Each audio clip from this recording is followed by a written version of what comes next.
Здравствуйте, я логопед, диагностика консультативного отдела Карибаева Крылга Шараловна. В последние годы увеличилось количество детей, которые в полном объеме не усваивают школьную программу, испытывают трудности.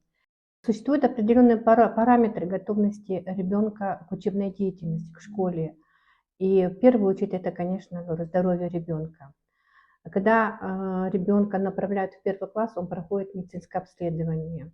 Если будут выявлены какие-то проблемы, то надо постараться их исправить. Если это нарушение зрения, то подобрать ребенку нужные ему очки.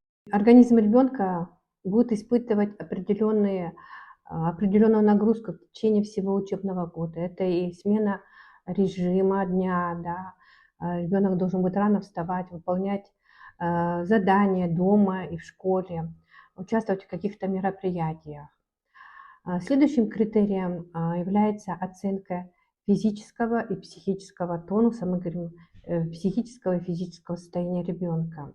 Давайте сравним ребенка, который активный, бегает, прыгает, прямо сидит на уроке, вслушивается в объяснение учителя, выполняет задания, анализирует, сравнивает, обобщает, делает какие-то выводы, или другого ребенка, который сидит криво, уставший, его концентрации внимания хватает ненадолго, и усваивает он материал не в полном объеме. В этом плане также перед школой, если этому ребенку требуется неврологическое лечение, надо ее проводить.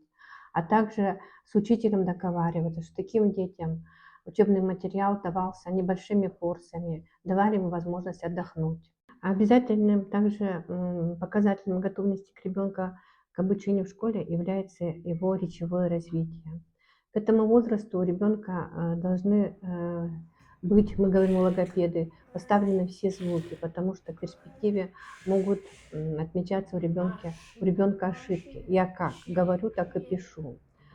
Ребенок должен обладать достаточным словарным запасом. В школьном возрасте ребенок должен уже регулировать свое поведение, подчиняться требованиям, которые ему предъявляют. Такая условная цепочка. Я ученик, я пришел в школу учиться, меня учат, я учусь, я должен этому научиться. Вот такая условная цепочка, и в этой условной цепочке ребенок, выполняя определенные требования, испытывает трудности. Здесь важна помощь и педагога, и родителей.